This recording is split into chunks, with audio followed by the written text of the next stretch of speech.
बराबर गुरु महाराज भी खराब समय के बारे में पहले से आगाह करते रहे और गुरु महाराज के जाने के बाद भी चूँकि उन्हीं का काम मुझे करना है, उन्होंने आदेश दिया था, तो मैं भी दोहराता रहता हूँ।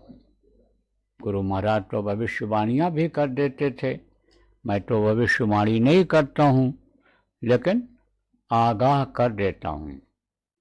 तो देखो, ये जो समय इस समय चल रहा है और आगे आने वाला है, इसके बारे में कई बार पहले भी बताया जा चुका है। पहली तारीख को जब सत्संग सुनाया गया था नए वर्ष में, तब भी इस वर्ष के बारे में 2026 के बारे में बताया गया था कि बहुत ही यानी ये दुखदाई होगा, खराब समय होगा, विनाशकारी होगा। समय भी बीच बीच में बताया जाता रहा है। कहा गया था कि होली का कार्यक्रम समाप्त हो जाए, होली हो जाए, उसके बाद देखो खूनों की होली। बताया गया था शुरुआत हो जाएगी, देखने सुनने को मिल जाएगा, तो वो शुरुआत हो चुकी है। और ये जो आग लगी है युद्ध की, ये रुकेगी नहीं, ये फैलेगी। क्यों? क्योंकि आदमी जब ये सोच लेता है कि हमको तो ये करना ही करना है, तब उसको होनी कहते हैं। तो होनी तो होकर रहे, मेट सके ना कोई, कोई कितना भी समझाता रहे, लेकिन जल्दी उनके समझ में नहीं आता है। एक कहावत है कि विनाश काले विपरीत बुद्धि, बुद्धि ही विपरीत हो जाती है। बुद्धि में वो चीज़ नहीं आती है जो बताया जाता है। यह तवारीख और इतिहास बता रहा है। आप देखो, कितना समझाया कृष्ण भगवान ने, कहीं माने? कितना समझाया राम भगवान ने, कहीं माने? तो अब आप ये समझ लो, बहुत बताया गया, समझाया गया, लेकिन कुछ लोग मानने के लिए तैयार नहीं। वो तो यही सोच रहे हैं कि हम आदमी मरवा देंगे, धन संपत्ति का नुकसान करा देंगे, हम इस देश को ख़त्म कर देंगे, लोगों को ख़त्म कर देंगे, तभी हमारा नाम हो जाएगा, तभी हमारा नाम होगा। तो कुछ तो आगे बढ़ गए हैं और खुद अभी पीछे तैयारी कर रहे हैं। इसलिए आज की तारीख में हमको आप लोगों से यही कहना है कि भाई, अब कुछ देश के लोग, आप जो वहाँ गए हो कमाने खाने के लिए, ऐसे लोग अब वो जगह छोड़ दो। बाकी सभी देशों में भारत देश के लोग जो हो, यानी देशों के जो सत्संगी प्रेमी हो, अब अपने अपने देश की तरफ आप लोग मुँह करो, तैयारी करो इधर की तरफ। क्योंकि पहले भी आपको बताया जा चुका है कि भाई, जब कहा जाएगा तब चल पड़ना, जब देखा जाएगा कि अब खतरा है तब कह दिया जाएगा तब चल पड़ना। तो अब आप लोगों से कहना है हमको कि आप तैयारी करो, और जिन देशों का नाम आज मैं बोल रहा हूँ, उस देश के लोग तुरंत खाली करो जगह, वहाँ जगह छोड़ो।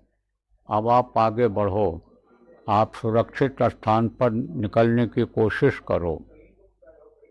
देखो, ये खाड़ी देश के जो लोग हैं, वो जो वहाँ गए हो मेहनत मजदूरी करने के लिए, नौकरी करने के लिए, पढ़ने लिखने के लिए, जो भी गए हो, आप लोग अब जगह छोड़ दो। उसमें आपका जैसे ये ओमान है, दुबई है, और आपका ये कतर है, सऊदी अरबिया है, यह सब जो इधर के जो देश हैं, इनमें जो लोग हो आप लोग, अब आप लोग जगह छोड़ दो। और कुवैत के लोग भी जगह छोड़ो, उसको भी खाली करो। और ईरान के लोग जो ईरान में हो, और इज़राइल और अमेरिका के लोग, ये लोग अब देर न करो, जल्दी करो, निकलने की कोशिश करो। क्योंकि कहीं भी कभी भी कोई भी घटना घट सकती है। और बाकी जो देशों के लोग हो, बाकी लोग अब अपना अपना दिल दिमाग और बुद्धि इस बात में लगाओ कि हम यहाँ से कब निकल जाएं, कब कैसे यानी समझो कि जगह हमारी जगह छोड़ दें, इस पर विचार करो। क्योंकि विश्व युद्ध का जो है संकेत मिल रहा है, विश्व युद्ध के सब कारण बन रहे हैं। कुछ देश तो समझो बिल्कुल ही, आप समझो अभी बोला हूँ 2-3 दिन पहले कि 7 देशों के ऊपर आफत आएगी, इसमें 2 देश तो बिल्कुल नहीं के बराबर हो जाएंगे और 2 देशों में आधा नुकसान होगा, यानी आधा जनसंख्या जाएगी, धन और जन दोनों जाएंगे, सब खत्म, मतलब रहेगा कुछ नहीं वहाँ। और फिर बाकी का चारा आना यानी 25% नुकसान होगा। अगल बगल के लोग देखेंगे, कहेंगे ये क्या हो गया, जहाँ हरियाली थी, जहाँ आबादी थी, जहाँ हरा भरा था, वहाँ अब उजाड़ दिखाई पड़ रहा है, वहाँ आग जलती दिखाई पड़ रही है, वहाँ पानी दिखाई पड़ रहा है, वहाँ जानवरों को यानी समझो कि जानवर मरे दिखाई पड़ रहे हैं, वहाँ गिद्ध और कौवा खा रहे हैं, गिद्ध कौवा भी कहीं कहीं नहीं दिखाई पड़ रहे हैं। यह सब देखेंगे या सुनेंगे, ऐसा समय आ रहा है। पहले बताया जा रहा था लाशें पड़ी सड़ेंगी घर घर में, उठाने वाले मिले, नया ज़माना बदलेगा, प्रार्थना बहुत पहले गाई जाती थी, तो वो अब सत्य होने जा रही है। उसका असर भारत देश पर भी आएगा, बीमारियां फैलेंगी, आप समझो कि वो गंदगी, वो धुआं यानी आएगा, उसका यानी असर पड़ेगा।